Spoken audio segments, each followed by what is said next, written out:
Thank you so much, sir, for that introduction, and of course for all your help in setting up this webinar and inviting me. And of course, also thank you, Lieutenant Colonel Goins, for the invitation. I'm so excited to kick off the summer series of the Law, Technology, and Warfare Research Center webinars. So thank you so much for having me. Just a brief note on the presentation, this is pulled from my master's thesis, so everything here is cited and supported by research. I just don't have the cites in the slides. So if you see something you're really interested in and want to hear a little bit more about it, please either email me or we can bring it up in the Q&A. So without further ado, I'm really excited. Next slide, please. So this is a brief overview of what I'll be talking about. I'll introduce my research question and the puzzle within which my presentation and my master's thesis really functions. The second point will be theory and framing. I'll then move on to my hypotheses, and then I'll spend most of my time really on the empirical sections. So my case studies, I did 2 case studies to test my theoretical contributions. The first case study was the 1972 ABM Treaty, and the second one is the 1978 to 1979 ASAT Negotiations. I'll then apply my findings from those case studies to the prevention of the placement of weapons in outer space, or the threat of use of force against outer space objects, shortened to the PPWT, which is currently in deadlock in the Conference of Disarmament since about 2014. And then finally, I'll end a little bit on policy recommendations. The crux of my project was to examine why we're seeing the behavior in arms control, especially in outer space, that we're seeing. So policy recommendations are a little bit of what I do, but I do want to touch on a few things I think that would be beneficial for us. Next slide, please. Thank you. And so I hope I don't need to justify to a room full of space practitioners and otherwise interested people why outer space is important. But surprisingly, when I was pitching my thesis to Oxford and to my department, I did have to justify it because there is a bit of a stigma, at least I found here, against pursuing research in futuristic domains like outer space. And so I'll briefly touch on why outer space is important and the justifications for researching it. And so outer space really forms the bedrock of modern life from a civilian perspective, but also from a military perspective. So from the civilian perspective, I mean, in 2018, the global space market was valued at over $360 billion. By 2026, experts at ESA, or the European Space Agency, estimate the value of the space industry to be over $558 billion. So it's a very significant domain. And then, of course, from a military perspective, the dependence on outer space is even more apparent. The same satellite links that we use to use GPS navigation on our phones, guide JDAMs to their targets in theaters around the globe, or enable drone operations to be conducted.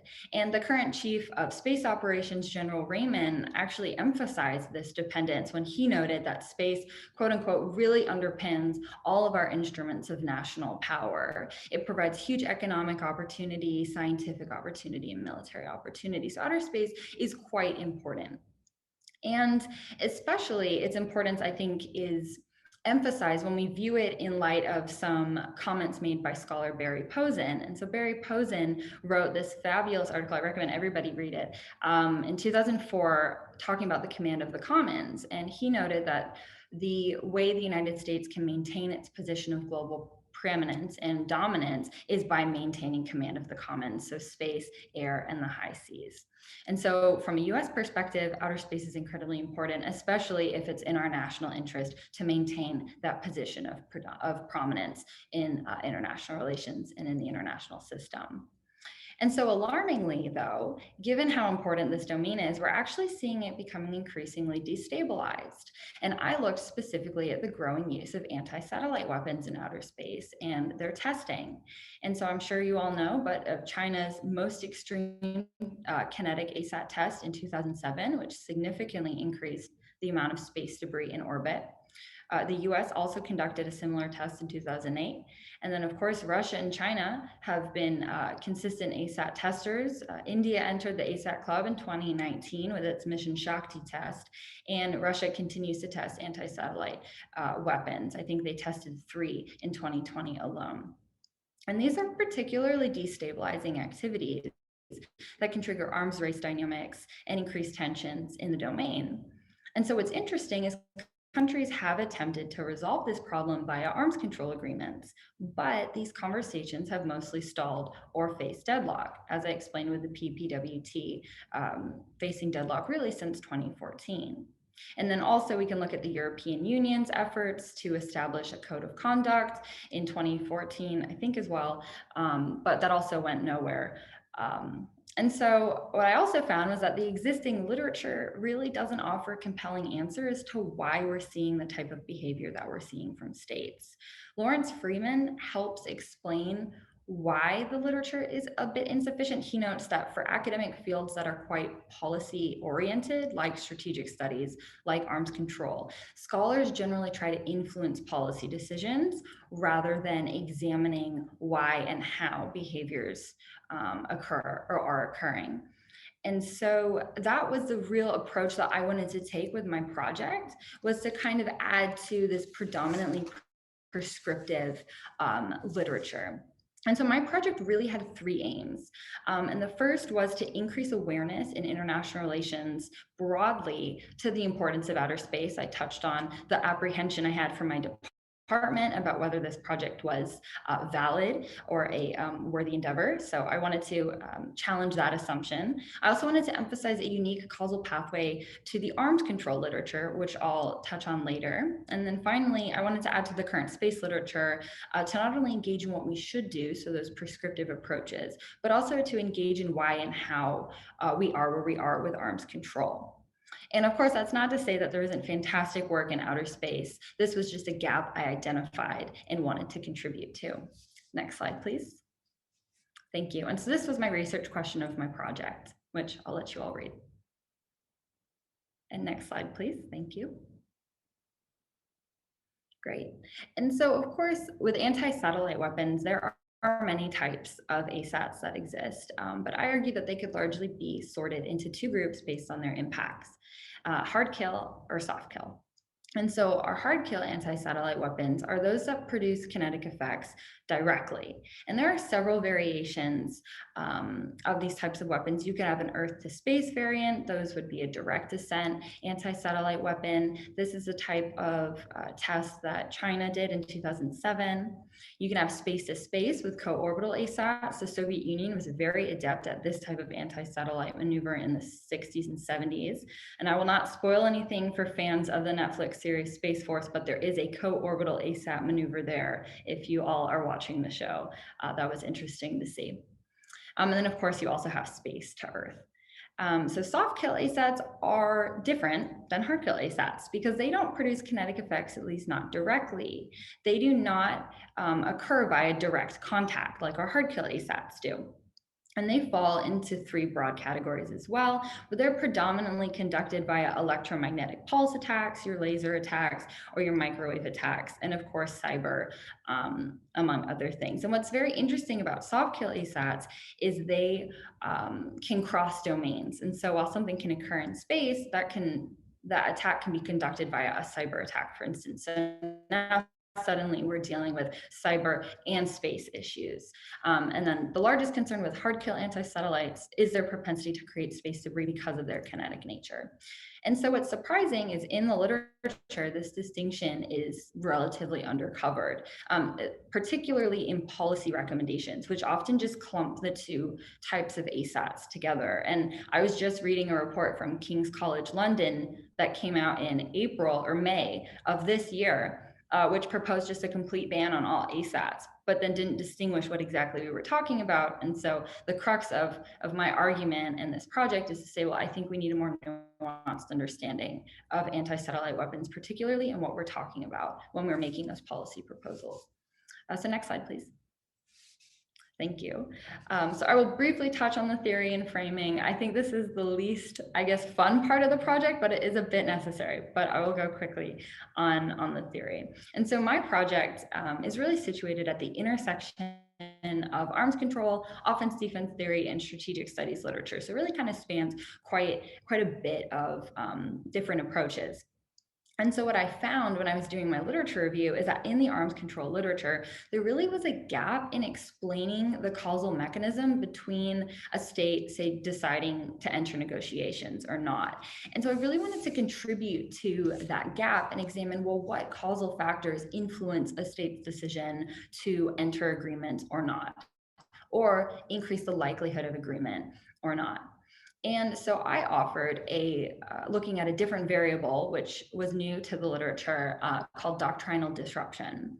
And what I mean by that is examining the interaction between the nature of a weapon and existing approaches to a domain.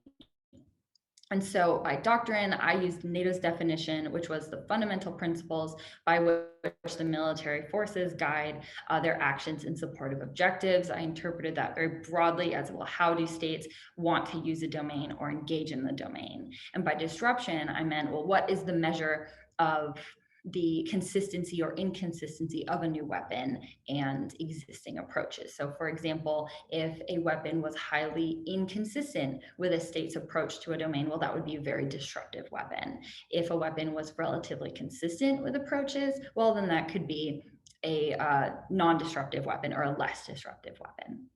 And of course, there are limitations to this approach. It is not a deterministic variable. So I do not argue that if we see this, we will see arms control agreements occur. If we don't, we won't. It's more that this variable is statistically significant in influencing the way states engage in arms control behavior. Next slide, please. And so this was the causal pathway that I developed at an individual state analysis. So this is what happens before you really have negotiation at the international level. And so I broke up the causal pathway into 3 phases. The first phase was identification. In this phase, this is where I established the baseline. What is the new technology we're looking at, and what is the existing frameworks and approaches that states are viewing the domain? The second phase was assessment. This is where domestic leaders can debate the interaction between the new technology and their existing approaches. This is also where I determine the relative level of the disruptiveness of a weapon. Do state leaders think it's highly disruptive? Do state leaders think it's of a lower disruptiveness? And then finally, of the third phase, which is adaptation, this phase is, well, okay, well, how do states act on that? Or how do leaders act on their determination of a high disruption or low disruption weapon? And of course, there are multiple other kind of outcomes you can have. These were just 4 that I determined. And then, so for example, a state could determine that a weapon was highly disruptive, say with nuclear weapons, but instead of rejecting it, they actually accepted the disruption and then adapt and update their doctrine. And so then I apply this theoretical framework to the 2 case studies to prove the validity of the theory or to see if it holds, so to test it. Next slide, please. Thank you. So what we just talked about was at an individual state level, but the theory actually has really interesting insights for when multiple states interact, so at a multi-state level. And so this is what this slide is depicting, is what that interaction looks like. And so I determined that, or I hypothesized that if 2 states have a highly disruptive weapon, well, then their interaction to arms control agreements, or the likelihood of agreement, might be easier because you have an additional avenue to pursue. Both states might have an interest in regulating this weapon, so you might have an easier time having arms control agreements. Of course, you can have a mixed interaction. So say state B considers the weapon highly disruptive, but state A is like, it's okay, it's actually consistent with our approach, so it views it as a low. Well, then that could be a mixed interaction. And then finally, we have a low-low interaction, which I view as harder because you don't have that additional avenue to pursue agreement.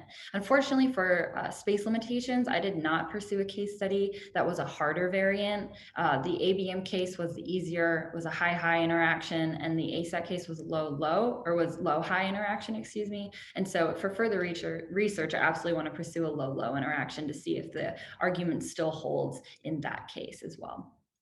Next slide, please. Great.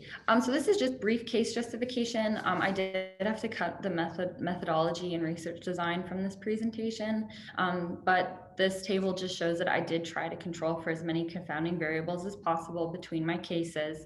I did use Mills methods of difference. So the only real difference I identified was on my variable of interest, which was doctrinal disruption, and then they did have difference on the outcome. Next slide, please. And this was just the case justification for the application. And a few key points on application. This is not an analogy as well. So I do have a problem with analogical thinking insofar as I consider it to bias how researchers approach problems. I think if you are trying to draw analogies, you might make kind of assumptions or judgments that aren't there to fit the analogy. So I did not use analogical reasoning or analogical thinking in my project. I did use an application and a more of a lesson learned approach. And I think this is quite common in international relations scholarship broadly. I highly recommend Holland Chong's 2014 piece. They actually apply World War I insights to the South China Sea. So it shows that nearly 100 years after something occurs, you can still learn lessons from it. And so that's what I was trying to do with the ASAT case currently, because we just don't have a lot of empirical cases to draw from. And so I was like trying to look at the past to draw lessons and see what we could learn. Next slide, please. Great, and now I can talk about the case studies, which is my favorite part. So the first case study was the 1972 ABM Treaty. So this was an easier interaction. So broadly, I determined that both states, the Soviet Union and the United States, determined that ABMs were highly disruptive. So this was the easier interaction as we determined in that earlier slide. So for a little bit of background before we do the phase analysis, the ABM Treaty itself is actually quite small. So it's only 16 articles, but it is incredibly powerful. And Article 1.2 of the treaty outlines the main intent of the agreement. And so that article states that each party undertakes not to deploy ABM systems for the defense of the territory of its country, and not to provide a base for such a defense, and not to deploy ABM systems for defense of an individual region, except as provided for in Article 3. So what the ABM Treaty does is it banned the use of ABMs except in the provisions allotted for in Article 3 of the treaty. And Article 3 allowed for one site to defend the national capital, for instance. And I think in 1974, they updated the treaty to also allow for one additional site. But it was an incredibly powerful document to completely ban the use of this technology other than in these few instances. And then one article that I actually found also interesting about this treaty was Article 12, and that actually outlined the verification entitlements. And so this article enables states to use national technical means for treaty verification, but also obligates states not to interfere with another state's NTM capabilities. And so that's an area that I really want to pursue future research in to see if the NTM regime can actually apply to regulate anti-satellite weapons. But that was just a side note. If anyone is interested in that, David Kaplow at Georgetown University has some phenomenal work that is relatively recent too. I think he just had a piece come out in 2020 on this question. And so finally, we did have a couple other articles in the treaty that established a consultation commission and that sort of thing. And so background on ABMs and kind of their use at this time is, so both the Soviet Union and the United States really developed an interest in ballistic missile defense after they saw the German use of V1 and V2 missiles in World War II. And despite earlier theorizing, there really wasn't any advancement in ABM technology until around the 1950s. So the USSR conducted a testing site, Sary-Shagan, in 1956, and then they tested their first ABM system in 1961. And actually this test emboldened Khrushchev to boast that the Soviet Union could hit a fly in outer space, which was interesting. And so then shortly after Khrushchev left office in '64, the Soviet Union unveiled its A350 missile, which we dubbed the Galosh in NATO, which was part of a larger missile complex to surround Moscow. And what was interesting about that complex is during negotiations, American intelligence determined that it was operational. And so the Americans went into the negotiations fully thinking the Soviets had an operational ABM capability. However, later intelligence, 20 years later, when it became declassified, actually determined that it wasn't operational at all. So it's always interesting to see, once you have archival research, as more archives become available, what actually was going on at the time. But the Americans thought that they did have an operational ABM site. And progress in the United States was just as sporadic, and this could be because the Army was in charge of the ABM program, just kidding, but who knows. So the United States was just as sporadic in its ABM development. The Army did start it with the Nike Zeus project, and then they later transferred it over to the Nike 10 variant. And so President Johnson greenlighted development for a Chinese ABM system, which is dubbed Sentinel, and then Johnson nominally changed it to Safeguard when he took over the presidency. So in short, before entering negotiations, both countries invested in ABMs, and they were at a decision point between full deployment or agreeing to limitations. And so now I'll go into the phase analysis. So phase one is identification. Here we're establishing our baseline. And so what I determined was that both the United States and the Soviet Union approached ABMs and approached the nuclear domain broadly in a way that prioritized deterrence and mutual vulnerability in both of their nuclear postures. And so ultimately, this strategy proved incompatible, I found, with large-scale ABM deployment. And I have a few empirical quotes to kind of support that assessment. So the lead SALT negotiator, or one of the lead SALT negotiators, Thomas Graham, he argues that the US perspective was by making each side hostage to the other, neither side has to truly worry about a first strike because retaliatory forces will be sufficient to wipe out the other side. And then the Soviet negotiator emphasized a similar point where he noted that an attack would undoubtedly, that if an attack were to occur, that state would undoubtedly retain the ability to inflict a retaliatory strike of crushing power back. Thus, we all agree that war between our two countries would be disastrous for both sides, and it would be tantamount to suicide for the ones who decided to start the war. So an emphasis from both perspectives on this idea of mutual hostageship and mutual vulnerability. And so in assessing how ABMs interacted with that assessment, I determined that, well, ABMs were incompatible with large-scale deployment because our anti-ballistic missiles, because of their defensive nature, they enable a state to kind of protect itself. If fully deployed, there's a lot of assumptions to be made here. So if it could be deployed and if it could work, which are obviously questions up to debate. But theoretically, if ABMs were fully deployed, a state could then launch a preemptive attack, say against the United States, could attack the Soviet Union, and then it could protect itself from the Soviet Union's retaliatory strikes. And so suddenly that mutual hostageship is no longer guaranteed. So ABMs were very inconsistent with this approach. And so the third phase was adaptation. Well, what did the states do with this? And so I determined that the principles asserted by both states during the negotiations did reflect a strong desire to limit the deployment of ABMs that even worked through a deadlock. And a lot of their justifications in the negotiation guidance that both presidents sent to their negotiation teams, in archival evidence from the negotiations themselves, they reflect this desire to maintain stability, to not upset the strategic balance by implementing ABM. So the language that these individuals were using reflected this desire to maintain the existing nuclear posture. And so then I determined my main findings were that disruptiveness did create this additional avenue for negotiation, and that the higher level of disruption, as we hypothesized earlier, did increase the likelihood for arms control agreement. And next slide, please. So the second case study I looked at was actually the 1978 and 1979 ASAT negotiations.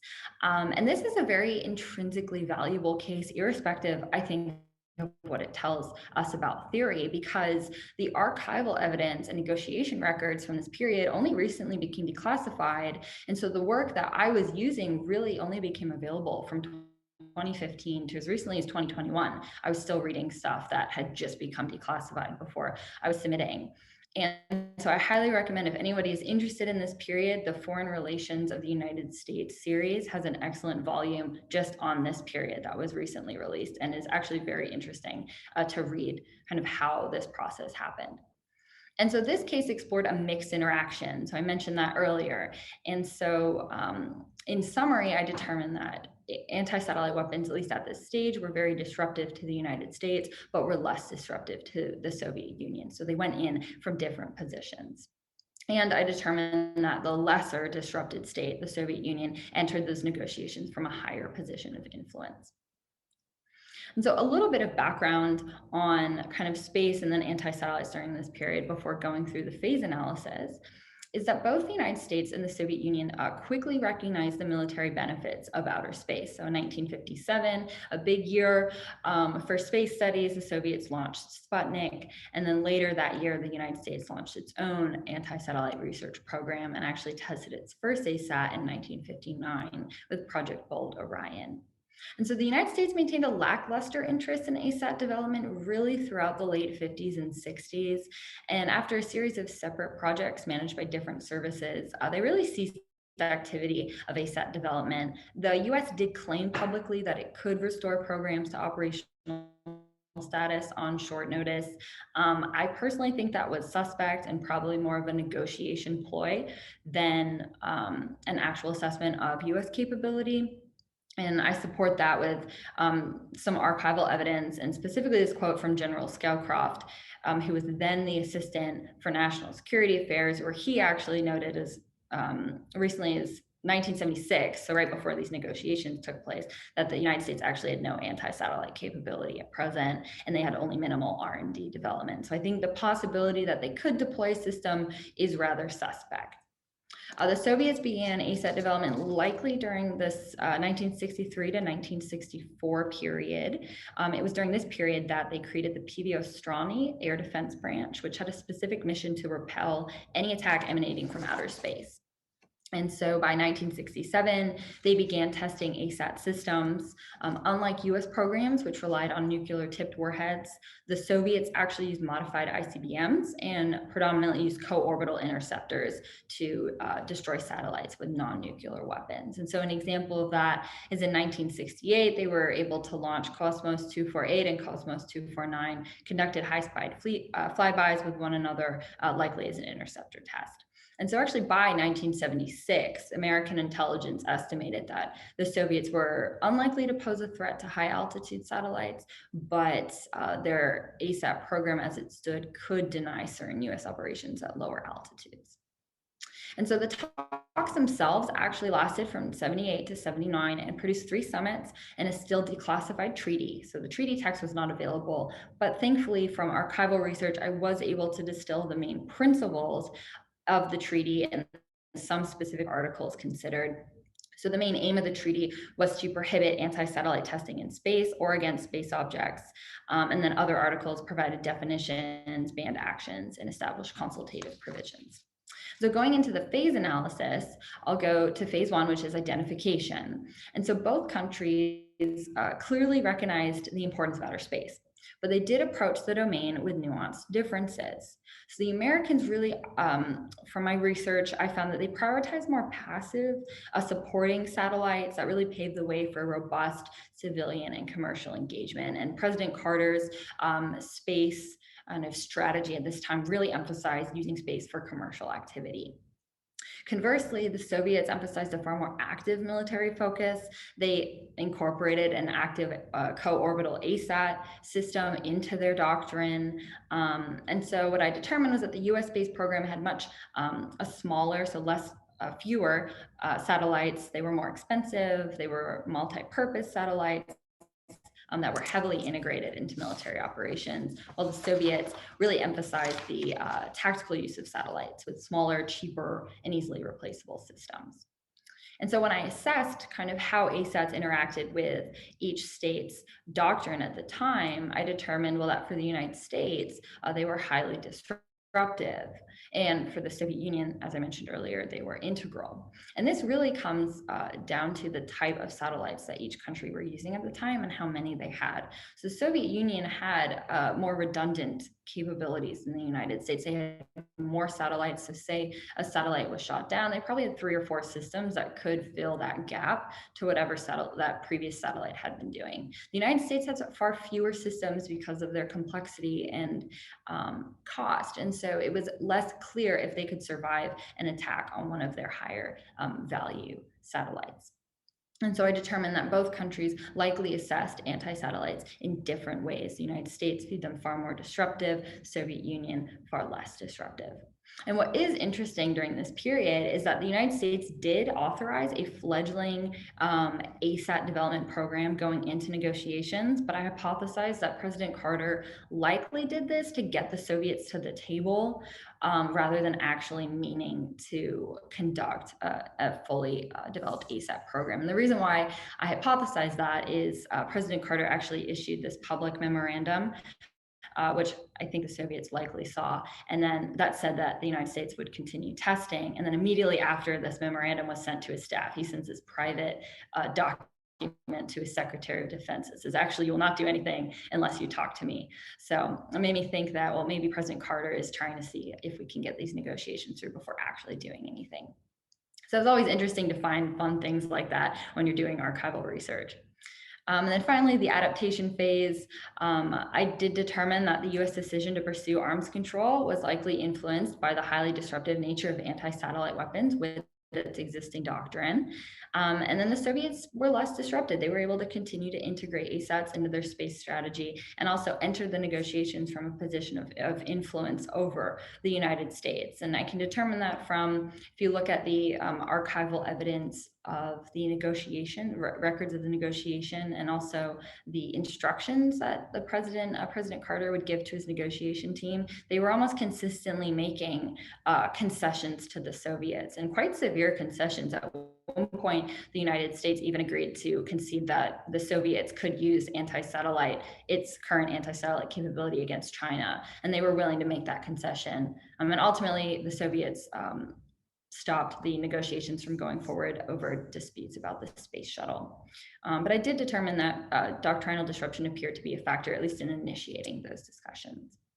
And so the main findings here were that the Soviets did enter the negotiations from a more advantageous position, but this mixed interaction, does favor the less disrupted state.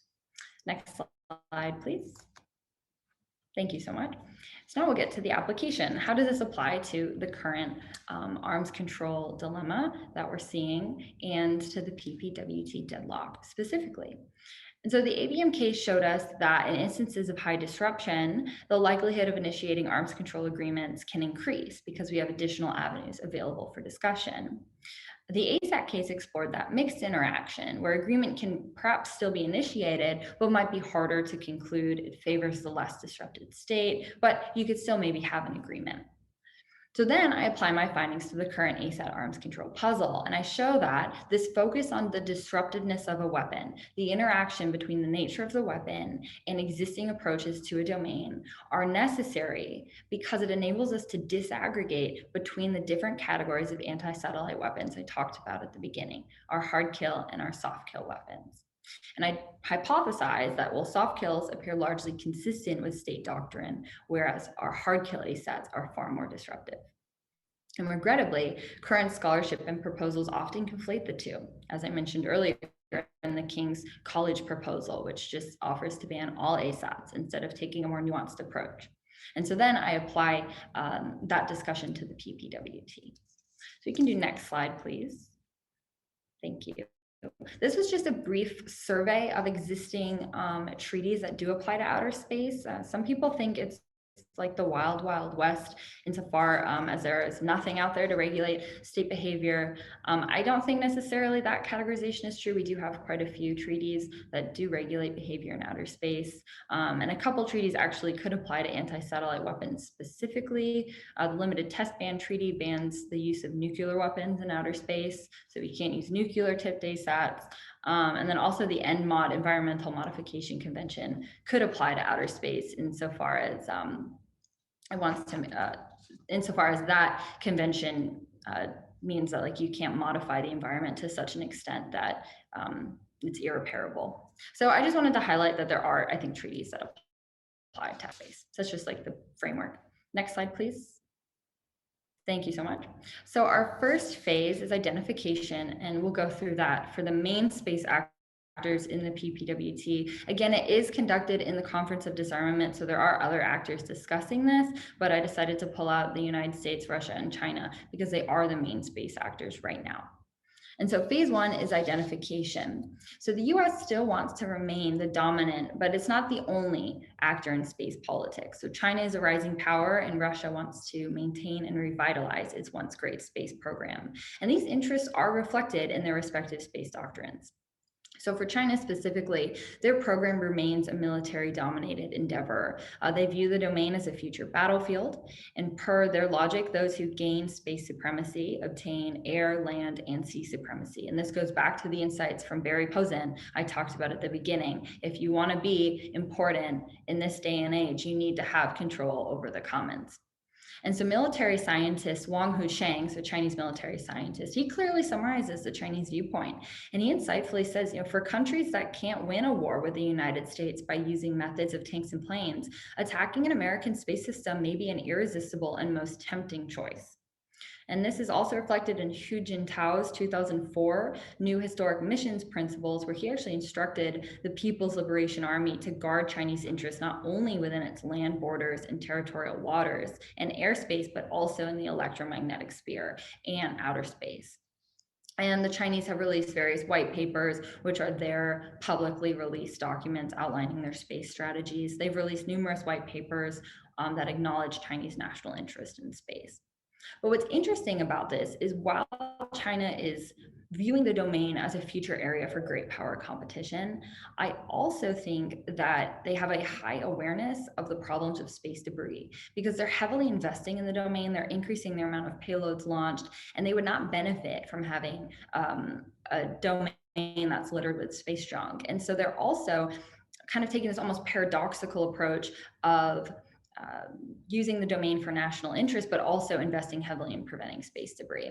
And so I determined that perhaps we can explain this almost contradictory stance by looking at the differing kind of impacts of anti-satellites. If we look at hard kill ASATs versus soft kill ASATs. So this focus on disruptiveness enables us to disaggregate based on the nature of each system and its interaction with their doctrine. So Russia is also very similar to China. They view space as almost their era or their domain, right? They were at the heart of the Soviet Union, but now they're struggling to remain relevant in the space field. So like China, they see the domain as a rightful extension of its once impressive national supremacy. So their civilian programs are stagnating, but the military space sector is one of continued growth. So unfortunately, Russia does not release official space doctrine, but I was able to find several documents that do indicate Russian viewpoints. One recently released document from the Russian military identifies that they view as a threat any actor that places weapons in outer space as a direct threat, and then they also categorize the disruption of space assets as a main military threat. So they do prioritize an ability to operate freely and, if needed, to disrupt an adversary's space assets. But then interestingly, Russia also prioritizes this idea of mitigating space debris as well, so just like China. And so finally, we have the US position, and the US views space as a warfighting domain. And they've used space to help in combat efforts really since the Gulf War, which is determined to be the first space war. So the United States is the preeminent space power, and it likely wants to stay that way. So in the words of the new Space Force motto, is always above. And so there is a more aggressive shift in US thinking towards space, which likely began around 2000, in a commission report which really described space as the next Pearl Harbor, and that likely heralded in a new era of US insecurity and a shift in strategic thinking towards space. And so an accentuation of the importance of space is also reflected in the 2006 National Space Policy, as well as in President Trump's 2018 National Space Policy. And surprisingly, President Biden has actually maintained a lot of consistencies with President Trump's approach to outer space as well. And so while there have been nuanced differences in the way the US approaches outer space, three main principles really appear to hold. So the first one is securing the domain for peaceful use. The second is protecting space assets from all hazards. And then the third is to derive a maximum value from space for security, economic, civil, and environmental ends. And then, of course, the United States, just like China and Russia, have emphasized this commitment to mitigating space debris. And actually, just as recently as last week, when the G7 was actually in my college at Oxford, which was very cool to see, they agreed to principles prohibiting the escalation of space debris, and the United States did agree to that as well. Next slide, please. Thank you so much. And so the discussion thus far paints a paradox, right? On the one hand, we have this clear trend in increasingly aggressive rhetoric, ASAT testing, a reaffirmation of nationalism, and all states viewing outer space as kind of the next domain for great power competition. But then at the same time, we have China, Russia, and the United States emphasizing the unique threat of space debris, which we know hard-kill anti-satellites have a propensity to create. And as a result of these threats, really the major space powers are trying to engage with arms control proposals, whether that's China and Russia actually advocating for the PPWT, or at least open to some possibility of a form of agreement like the United States. And so again, I do propose that a focus on the disruptiveness of the weapon enables us to disaggregate between our soft kill and our hard kill ASATs, which can help explain these seemingly inconsistent policy stances. And I argue that's because countries can actually benefit from soft kill ASATs more than they can benefit from hard kill ASATs. And so now I'm going to assess both of these in turn. So first, I'll start with the soft kill assessment. So for China and Russia, soft kill anti-satellite weapons really act as a fail-safe in the event of a conventional conflict with the United States. In addition, as a mechanism to regain their rightful place as outer space leaders.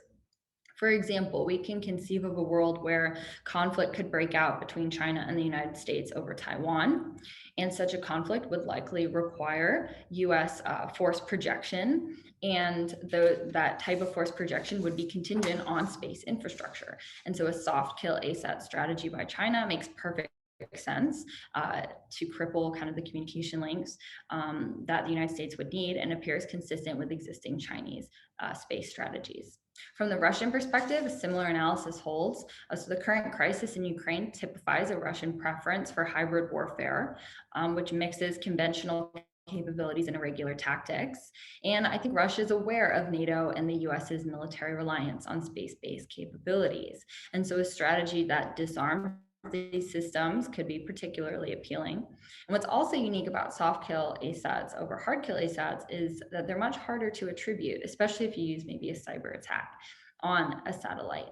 And so soft kill ASATs can often mimic routine failures in satellite operations. And so their covert nature also makes them a very powerful tool for Russian strategists and are far less disruptive than their hard kill counterparts. And from the United States, I found that a similar analysis holds, where soft kill ASATs are essential to protecting current space assets and maintaining space supremacy.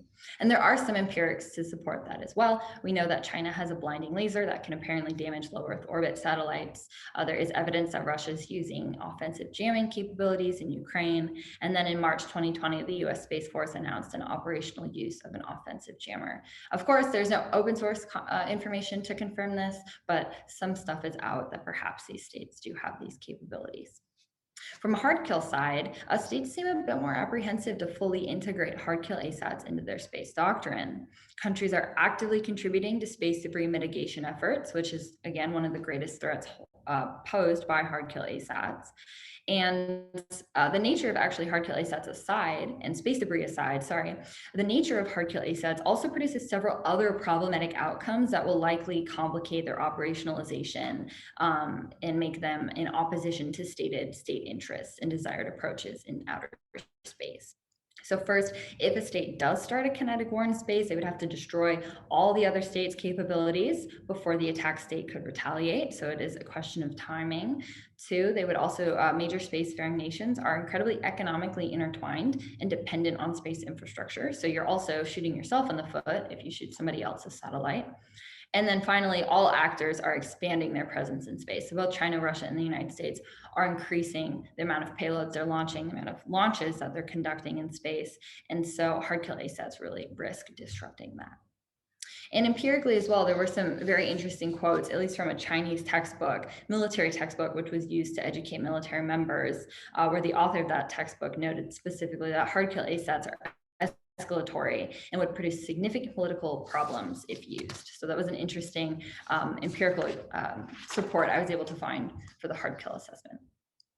So in sum, I found that this analysis indicated that major space powers would likely view hard kill ASATs far more critically than soft kill ASATs. So our hard kill variants are going to be more disruptive than the soft kill variant. Next slide, please. Thank you so much. This was just a summary as applied to the ease of agreement. So for our hard kill ASATs, disruptive by both states, so we would think an agreement would be easier, and then our soft kill ASATs, less disruptive to both states, so the ease of agreement would be harder. Next slide, please. Thank you. So the final phase is adaptation. So how does this analysis apply to the PPWT? So I determined that incorporating doctrinal disruption into existing arms control explanations actually helps us understand why these agreements are failing, at least specifically in the PPWT.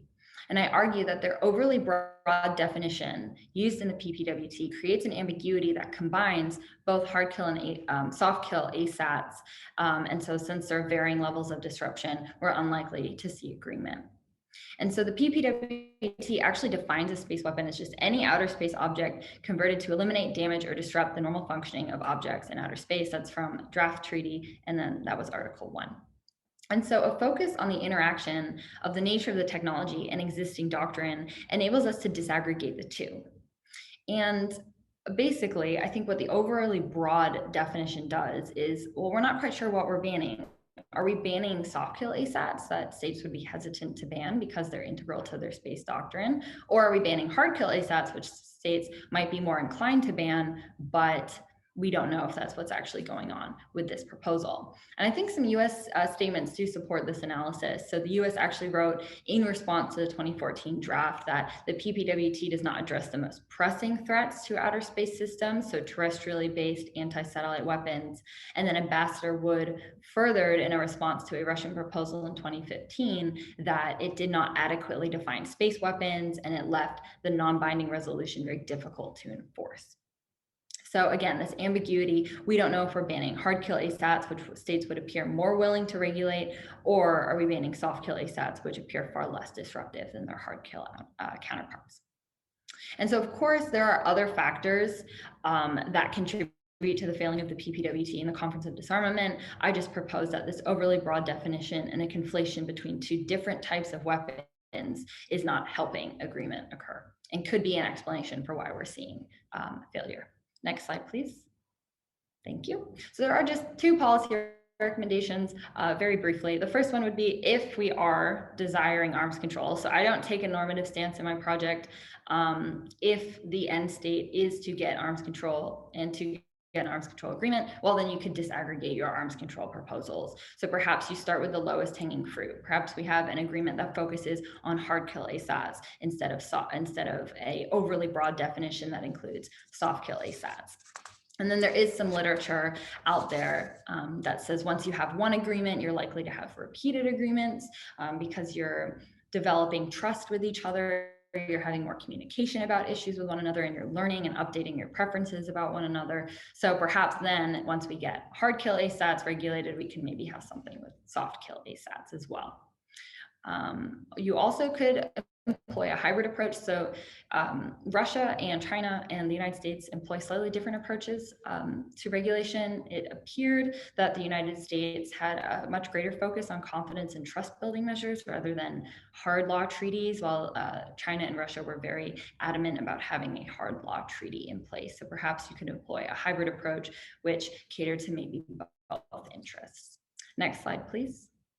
And of course, there's multiple areas for future research. I would love to explore if this framework holds to other technologies or just looking at arms control agreements in other fields like cyber, perhaps with drones or artificial intelligence. And then of course, China, Russia, and the United States are not the only space actors anymore. My research was a state-based analysis, but I think I see my future research expanding beyond that. I want to look at rising space powers like India, Israel, or Iran, or perhaps even private space companies like SpaceX or Virgin Galactic, and see how they are interacting with or influence kind of regulation in space broadly, security in space broadly, but then also arms control. So thank you. And I think next slide. Thank you so much. Yeah, that is it. I really appreciate you all listening. Thank you very much. And I look forward to questions or comments if you have them.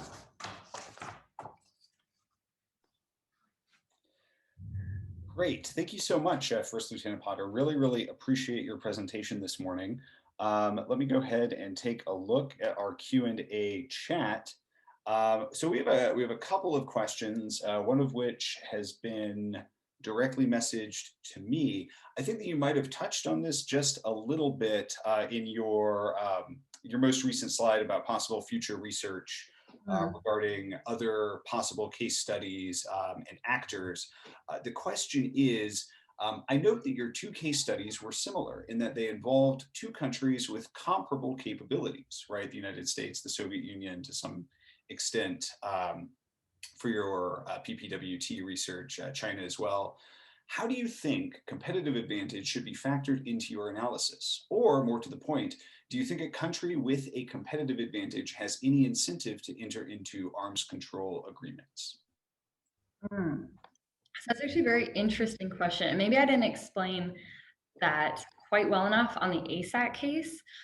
So the Soviet Union actually, I would argue, had a competitive advantage over the United States in ASAT capability. So at the time, the Soviet Union had an existing ASAT capability, had an operational co-orbital ASAT that it had successfully tested in 1968. Unclear if the United States had a similar capability. I would say it probably didn't. And so from the Soviet side, what they were basically entering into the agreement for and why they were entering to it is because they didn't have to remove their existing ASAT capability. The United States would just lock it in. The Soviets could keep their existing capability. And so for them, it was a competitive advantage to actually lock it in. And so that would be a main reason as to why the Soviets would want to enter agreements. From the US side, they didn't want to have Soviet capability increase or get more advanced. And so for them, they were approaching it to say, okay, why don't we stop it here? And then maybe we can have additional arms control agreements in the future. And so I think from the Soviets, it would have been a really good agreement for them had they decided to agree to it. But because the Americans were adamant about having the shuttle program, they ultimately didn't. So I think there are definitely examples of when states could benefit, especially if you want to lock in the status quo at that time. And so arms control is often a mechanism to lock in the status quo. And so if you're a more beneficial state at the time of agreement, you can maybe lock in your competitive advantage in that way. So you do tie your hands a bit though, because then you might not be able to go as far as you could have. But I hope that answers the question. Absolutely, thank you. All right, we have a comment/question from Lieutenant Colonel Trepsinski. Great presentation, timely research. Interesting aspect to explore might be the impact of or considerations relating to the long history of arms control agreements with the USSR/Russia versus the comparative lack of such agreements with China. Do you have any comment, or in your research, did you come across anything to indicate perhaps the reasons why there was a willingness by the United States and the Soviet Union to enter into these types of agreements that we have not really seen between the People's Republic of China and the United States? I actually have. And so my project really took a U-turn about a year in. And so my first project that I was looking at was exactly this, actually. How does the relationship between the two countries influence arms control? And Adler-Haas, 1992 article about the role of epistemic communities, or basically transnational communication between the Soviet Union and the United States, as being a key factor in enabling the 1972 agreement and the ABM Treaty to occur. And so there definitely is scholarship, I think, that supports this idea that the more communication you have with each other, with another state, perhaps the more trustful you are of that person, perhaps you know their interests more. And so scholars have actually pulled out that as a potential mechanism, at least for the 1972 ABM agreement. And what I was hoping to study, but then ultimately pivoted away from, was that we actually don't see that engagement, especially with China and the United States right now. So there's very little professional discussion, especially in space, between China and the United States. There's a bit more between Russia and the United States. I mean, they have multiple agreements. They're both on the International Space Station together, but we just really don't see that with China. And so I definitely think that is an avenue to pursue. I don't think that's necessarily the reason, but I think that absolutely is a reason. So hopefully that helps. Absolutely, thank you. We've got a question from Charlie Williamson, and Mr. Williamson would like you to clarify perhaps additional distinctions between hard kill and soft kill ASATs. He says, if I heard you right, the key distinction is between debris generating effects for hard kill ASATs and non or low debris generating effects for soft kill. If that's correct, how do you address things like reversibility? So he says, for instance, a cyber effect could have either a reversible or a non-reversible effect, with the reversible effect being functionally a hard kill, but likely with no debris. Can you expand on how that fits into your research model?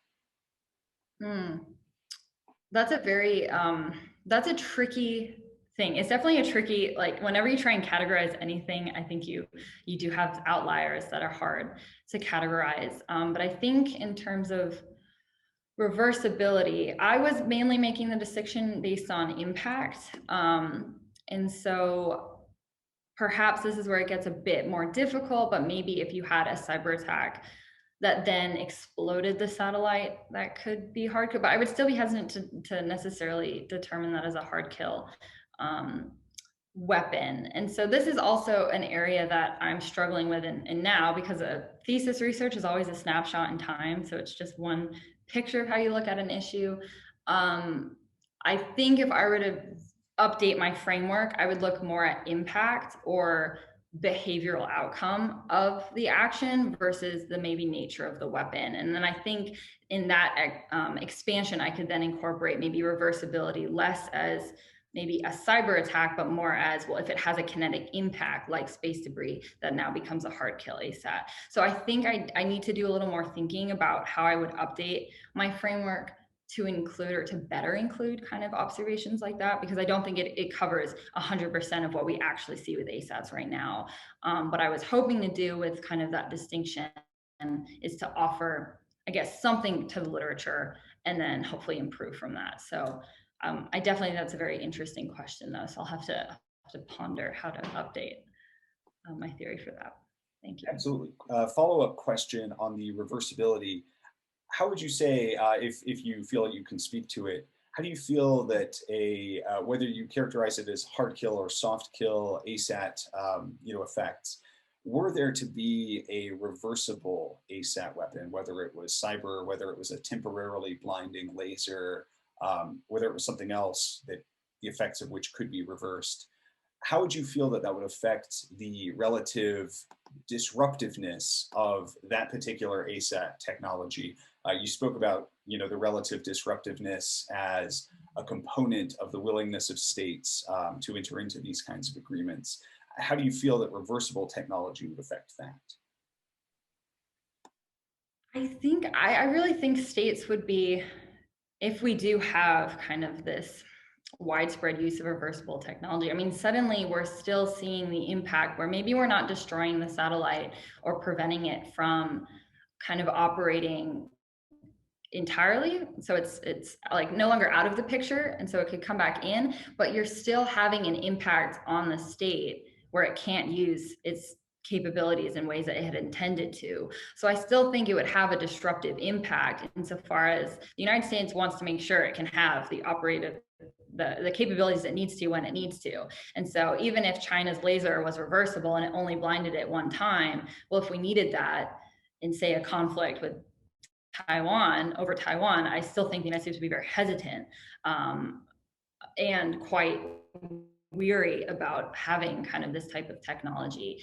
But it is quite difficult because I'm sure every state is doing it. I mean, it's very similar to like cyber, and this is why I really want to continue my research in the cyber domain is kind of every state is using cyber attacks, which just makes it harder to operate, but it's not quite an armed attack, or it's not quite enough to, I guess, warrant a stronger reaction. So I definitely still think it's disruptive. Now I feel like I'm just rambling, so I don't quite know where I'm going with that. But I do think it absolutely is still disruptive. And perhaps it comes to looking at the behavior and the use of a technology versus regulating it by its nature. So maybe that's where the United States could go and say, okay, well, we have these lasers, but maybe we should just try not to use them to blind each other's satellites. That would benefit everybody. Awesome. Question from Professor Hurdle. Professor Hurdle says, wonderful, great work. Interesting that you had to advocate to pursue this research. What he wants to know is, has your thesis paper generated any response so far? And if so, what sort of response and by whom? So I have not gotten the grade yet, so I do not know how it went over with the department. So fingers crossed that they liked it. But I think it has been, I've been able to submit it for publication at several journals. I also think the think tank world is very interested. So as I mentioned, I was an advisor with Chatham House. I'm a young panelist, young scholar advisor for the organization, and they're very interested, especially with recent discussions with the G7 summit and space junk about outer space security. So now we're starting to get some discussion. I think the reason why I had pushback from my department is because we are very theory focused. So we take a more theoretical approach to international relations. And so they were very worried about, how can you pursue something that's so cutting edge? Are you going to have enough empirical evidence to support your claims? Is it going to be analytically robust enough? And so I think I put together a decent piece for them. And so I hope it paved the way for more engagement with emerging tech, because unfortunately, I think a lot of young scholars shy away from questions of outer space. It's futuristic, it's sci-fi, and unfortunately, we need to be thinking about these questions now, because I think we risk potentially destroying the domain if we don't. So thankfully, I think it has been well received, in short. Great, thank you. I don't see any additional questions in the chat or the Q&A. I know that we have gone a little over time. We're at about 9:05 here in Colorado. So I will prevaricate for a brief moment to see if any additional questions flow into the chat. And as I do that, I will also ask you, First Lieutenant Potter, do you have any final thoughts before we cut this short today? Thank you all so much for listening. I was very excited to present on my thesis for the first time I've actually presented on it. So I was very excited to talk to hopefully people who have found it interesting.